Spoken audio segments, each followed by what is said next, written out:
السلام عليكم، مرحبا بكم ان شاء الله في فيديو جديد. هو الفيديو الثاني في هذه القناه ديالكم اللي هي زون دو ريوسيت. بالنسبه للفيديو الثاني ان شاء الله غنطرقوا لي نوسيون دو باز سور لي فونكسيون. علاش طرقنا لهاد الدرس الاول في المراجعه؟ علاش نوسيون دو باز سور لي فونكسيون؟ يعني مراجعه ديال بعض الدروس اللي مهمه في لي فونكسيون. علاش بالضبط اخترنا لي فونكسيون؟ لانه هو اول حاجه ان شاء الله غتبداو بها في اول درس ان شاء الله غتقراو في الرياضيات.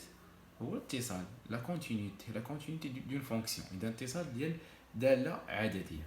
اذا باش ندرسوا الاتصال ديال داله عدديه اول حاجه خصنا نعرفوا مجموعه التعريف، دومين دو ديفينيسيون. يعني اول حاجه كنتكلموا عليها في الداله هو دومين دو ديفينيسيون. اذا دومين دو ديفينيسيون هو مجموعه التعريف الداله. اذا باش نعطيو القاعده ديالها اللي هي اون جينيرال. اذا دومين de définition d'une fonction شنو هو؟ quel que soit x appartient R بحيث اشنو خاصها تكون f de x تنتمي الى R. فوالا. اذا f de x appartient R sachant que f de x appartient R. اذا باش نحددوا واحد مجموعه تعريف ديال الداله باختصار باش ما نطولش عليكم. اختصار يعني اول حاجه خصكم تعرفوا دون R. دونك R في مجموعة التعريف في مجموعة R il est impossible de diviser par 0. إذا باش نقولوا A divisé par 0 il est impossible. ثاني حاجة هي il est impossible de calculer la racine d'un nombre négatif. بحالاش racine de moins 3 تاهي il est impossible de calculer racine de moins 3. فوالا. لكن إذا عرفنا هاد الجوج هادو غادي نتمكنوا نحددوا أي مجموعة تعريف كيف ما كانت. اول حاجه اللي الفونكسيون، اول نوع ديال الفونكسيون غادي نعرفوهم هما لي بولينوم. يعني حدوديه تكتب بهذا الشكل a x اس n plus b x اس n moins 1 plus c x اس n moins 2. هذه كتسمى بولينوم، عباره عن حدوديه x اس n ولا بلس 0 ولا المهم هذه حدود. نعطيو مثال f de x تساوي 5x اس 6 زائد 7x أس 8 زائد 3. هذه عبارة على حدودية. باش كنتكلموا على حدودية أو بولينوم مجموعة التعريف ديالها هي R. إذا أي صورة عطيناها لإكس غادي نلقاو أن f دو إكس تنتمي إلى R. أي صورة عطيناها غادي نلقاو بأنها شي حاجة اللي هي حقيقية. إذا عندها قيمة في الرياضيات أو في مجموعة R. والنوع الثاني اللي غنتعرفوا عليه دابا هو ملي كتكون عندي دالة f دو x تساوي g دو x على q دو x. كيف قلنا il est impossible de diviser par 0. يعني ميمكنش نقسمو اي عدد حقيقي على صفر في مجموعة R. بيان سور كنتكلمو ديما في المجموعة R. اذا دومين دو ديفينيسيون دو f هو x تنتمي الى R x appartient R sachant que عندنا خص يكون عندنا q دو x يخالف الصفر. هذه هي اول قاعده خصنا نعرفها. كيف قلنا il est impossible de diviser par 0. اذا خص يكون عندنا g دو x على q دو x. شنو قلنا؟ x تنتمي الى r بحيث ان q دو x تخالف الصفر. نعطيو مثال. عندي واحد فونكسيون f دو x تساوي 3x زائد 5 على مثلا نعطيو مثال على 6x زائد 2. Pour déterminer la domaine de définition de f, شنو كندير؟ domaine de définition x تنتمي إلى r بحيث شنو قلت لكم أنا؟ خص يكون المقام يخالف صفر. شنو عندنا في المقام؟ 6x زائد 2. 6x زائد 2 تخالف الصفر. من بعد غادي ندير تاني غنخدمها على أساس معادلة. 6x تخالف ناقص 2. إذا x تخالف ناقص 2 على 6. غنديرو اختزال x تخالف ناقص 1 على 3. نديرو هنا x تنتمي إلى R x تنتمي إلى R x تنتمي إلى R.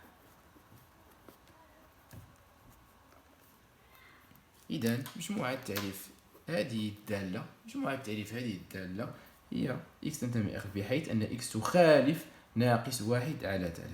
هنا غادي نكتبوها بهذه الطريقة هذه. تي دو اف تساوي ار، المجموعة ار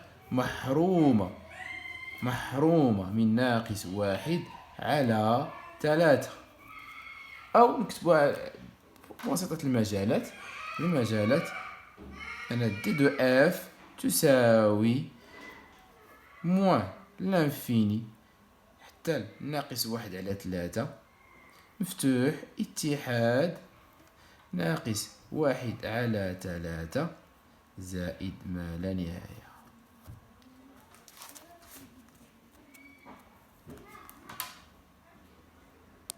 والنوع الثالث ديال لي فونكسيون كتكون عندنا اف دو اكس تيغال racine de p de x. كيف قلنا قبيله il est impossible de calculer la racine d'un nombre négatif. ما يمكنش نكالكوليو واحد الراسين ديال ناقص 4 impossible في المجموعة R. إذا كنقوم d de f est égal x appartient R بحيث ماذا؟ خاص تكون عندنا لا فونكسيون p de x positive ou égale à 0. صافي يعني خاص تكون p de x أكبر أو يساوي صفر. حنا نعطيو بزاف ديال الأمثلة. هو مثال واحد ندوزو نخدمو بسلسلة ديال التمارين. مثال f de x égale racine de 4x plus 7. Donc pour calculer domaine de définition de f, t de f, x ينتمي إلى r، x appartient r بحيث خص يكون عندي ما بداخل الجذر موجب أو يساوي الصفر. 4x زائد 7 أكبر أو يساوي الصفر. كنقوم بها بشكل متراجحة. إذا t de f تساوي x تنتمي إلى r بحيث 4x أكبر أو يساوي ناقص 7. t de f يساوي x ينتمي إلى r بحيث x أكبر أو يساوي ناقص 7 على 4. إذا هذه هي مجموعة التعريف. نديروها على شكل المجالات t de f. إذا مهما يكون x ينتمي إلى r خص تكون ديما x أكبر من ناقص 7 على 4. إذا كاع القيم ديال x اللي كتكبر من ناقص 7 أو يساوي ناقص 7 على 4 فكلهم يعطيونا عدد موجب أو يساوي صفر داخل الجذر. إذا مجموعة التعريف هي ناقص 7 على 4 إلى زائد ما لا نهاية. دابا كيف خدمنا الجذر الفوق، دابا غنخدمو ان شاء الله غادي نشوفو كيفاش نتعاملوا مع الجذر في المقام. الجذر والمقام. نعطيو مثال. فاش كتكون عندي f de x تساوي، نعطيو القاعدة اون جينيرال، f de x تساوي p de x sur racine de q de x. شنو كتقول لي القاعدة؟ t de f شنو خصو يكون؟ x ينتمي إلى r بحيث ماذا؟ أن q de x أول حاجة خاصها تكون أكبر من الصفر لأنها جات في المقام، خاصها تكون بوزيتيف. حيت جات في الجذر خاصها تكون بوزيتيف. من بعد فاش كتلاحظوا أن جذر x كامل جا في المقام، والمقام كي قلنا ما خصوش يكون يخالف الصفر. إذا خاص تكون q de x أكبر قطعا، يعني ستريكتومون بوزيتيف.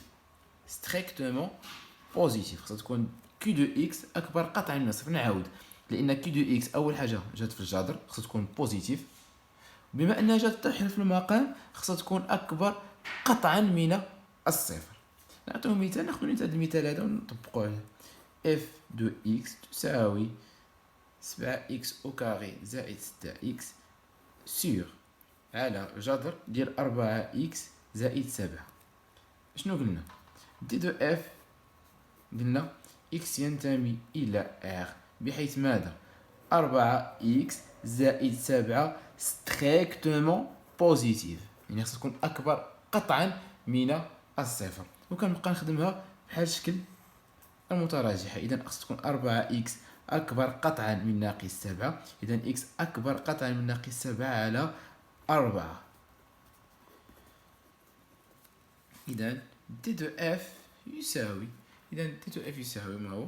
إذا نبدا نقولو ستريكتومون بوزيتيف، ستريكتومون بوزيتيف، إذا ناقص 7 على 4 ما داخلاش، إذا مفتوح ناقص 7 على 4 إلى زائد ما لا نهاية. غندير واحد الفيديو خصيصا كيفاش نتعامل بالمجالات. إذا كانت إكس أكبر من أ كيفاش نكتب المجال، إذا كانت إكس أكبر أو يساوي أ كيفاش غادي نكتبها كاع شكل المجال، إكس أصغر من بي كيفاش نكتبها، إكس أصغر أو يساوي من بي. وغادي نشوفو نديرو فيديو خصيصا على المجالات ونحددو كاع المشكل اللي كان في المجال، لأنه ضروري خصكم تعرفوا كيفاش نحول من على شكل إكس أكبر من أ إكس أصغر من أ إلى على شكل مجال. من بعد فاش غنحددو مجموعة التعريف كندوزو كالكولي لي ليميت، غنحسبو النهايات في المحدات في لي بورن، كنحسبو لي ليميت في لي بورن. المهم غندير فيديو ان شاء الله جديد ان شاء الله من بعد، ولا غندير فيديو مورا هذا مورا دون ديفينيسيون كيفاش تعاملوا مع المجالات. عاد من بعد ان شاء الله غادي ندوزو كيفاش نحددو النهايات، وهي هذيك غندخلو ان شاء الله للاتصال، ونكونوا ان شاء الله واجدين مزيان للاتصال باش يجينا ان شاء الله ساهل، لان الاتصال فيه علاقه وحده ولا جوج قواعد ثلاثه دغيا نتعاملوا معهم ان شاء الله.